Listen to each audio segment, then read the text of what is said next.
What are we doing here? And where are we gonna go? It's like we just woke up one morning and then it's welcome to the show. Don't ask any questions, just go with the flow. Make as much money as you can and try your best not to get broke. Copy everything you see on the TV, from the hairstyles to the clothes, and don't think too often, just do exactly as you're told. And if you ever get confused, then just turn towards the alcohol.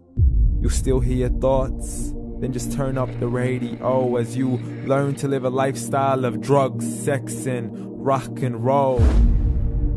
But in all honesty, I just need to know, is there more to the cycle than growing and getting old? Living and dying just to leave behind a happy home and a whole lot of property that somebody else is going to own. I just really need to know before the casket's closed, 'cause I'm not willing to gamble with my soul, nor am I ready to take any chances. These are just simple life questions and I'm just searching for some answers. Like, what are we doing here? And what is our purpose? How did we get here, and who made us so perfect? And what happens once we go, or is this world all really worth it? Questions we don't answer because apparently we don't really have to. There's no purpose to this life and our existence is merely natural. Then in that case, please let me ask you, did you create yourself, or was it somebody else who had fashioned you? 'Cause you're a being that's impeccable, faultless and unparalleled. You're a product of supreme intelligence and I'm merely being rational. For there isn't a camera on this earth that can come close to the human eye, nor a computer that can compete alongside the human mind. And if the whole world was to come together, we wouldn't be able to create a single fly. So many signs, yet we still deny. As science tries to justify that all this could come from none, when it's a simple sum. 0 plus 0 plus 0 cannot possibly ever give you 1.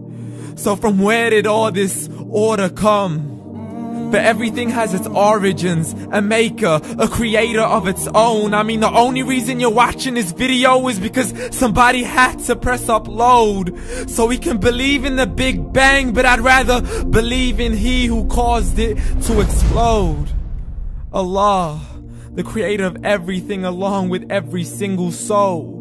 The ever-living, the master, the only one who is in control. Unlike his creation, beyond our imagination. And no, he's not a man, nor does he have any partners in association.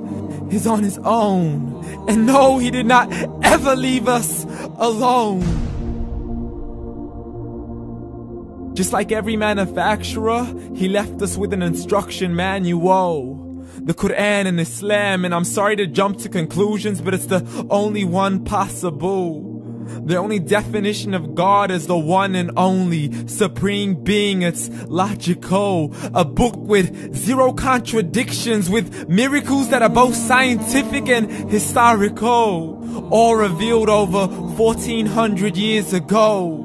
Like the detailed description of the human embryo. The descriptions of the human embryo in the Quran cannot be based on scientific knowledge in the 7th century. To the mountains as pegs holding firm the earth below, and the 2 seas that don't mix in a complete separate flow. To the planets in orbit, alternating night and day as they stay in flow. The expansion of the universe and the creation of everything from H2O.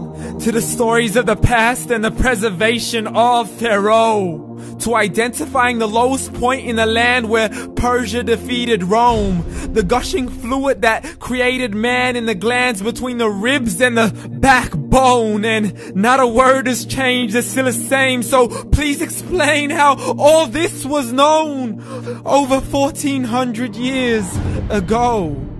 To a man who couldn't read or write, as he would recite whatever the angels spoke. And if you still don't believe, please try to come up with something that's even close.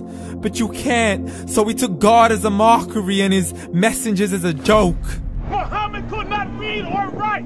How's somebody who can't read or write gonna start a religion? Dismissed his scriptures as legends and tales of the ancient folk, as we live life according to our whims, desires, and hopes. saying this life is the only home we will ever know. We will live then die then simply turn to bones. YOLO! Correction, after the grass dies, the rain arrives and it regrows, and Allah promises to do the same thing to your very soul and bring you back from your very fingertips to your toes, as the all-seeing supreme being watches us so close, and we are surely being tested in our wealth, our health, and our self, and everything that we've been blessed with.